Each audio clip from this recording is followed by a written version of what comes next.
this is PhoneArena live from IFA 2016, and Sony is breathing new life in its Xperia compact phone lineup with a brand new phone. Welcome the Xperia X Compact.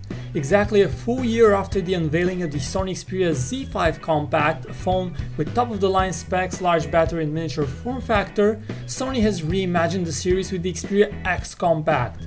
The new X Compact retains the portability advantage with the same 4.6-inch display size and format, but rather than featuring the top-shelf Snapdragon 820 system chip that its beefier Sony Xperia XZ sibling has, Sony has opted to equip the X Compact with the more economical Snapdragon 650 on board.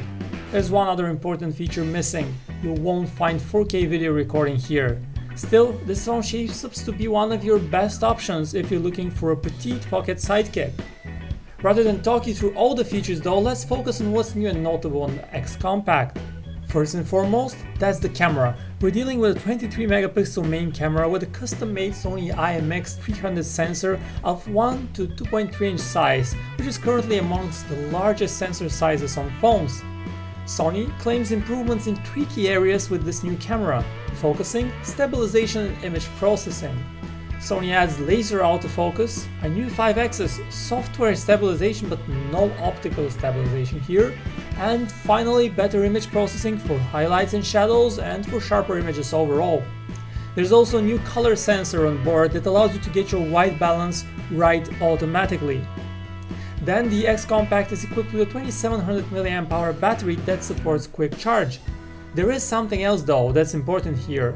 Sony has worked on improving the battery lifespan in the long run. It does this by avoiding overcharging your phone at night, learns your sleep habits, pauses charging at around 90% and only resumes it around the time you wake up. The result is no excessive charge and healthier battery in the long run, and your phone still is charged to 100% in the morning. The interface remains pretty much the same, visually at least, but there is a new proactive tips app that will remind you to set your alarm in case you've forgotten, and there's also a smart cleaner app that clears your cache. It's fully automatic and invisible, unlike those other third-party apps that you can find on the Play Store.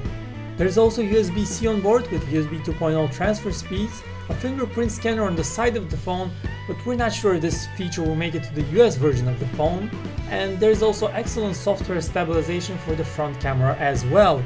At the end of the day though, one thing is clear: the X Compact is a mid-range phone and it feels like one.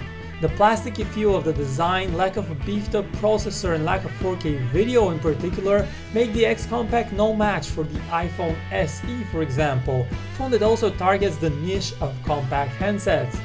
That does not mean that the X Compact is a bad phone. It runs smoothly and its camera and display look promising. We're just looking forward for the right price from Sony this time around.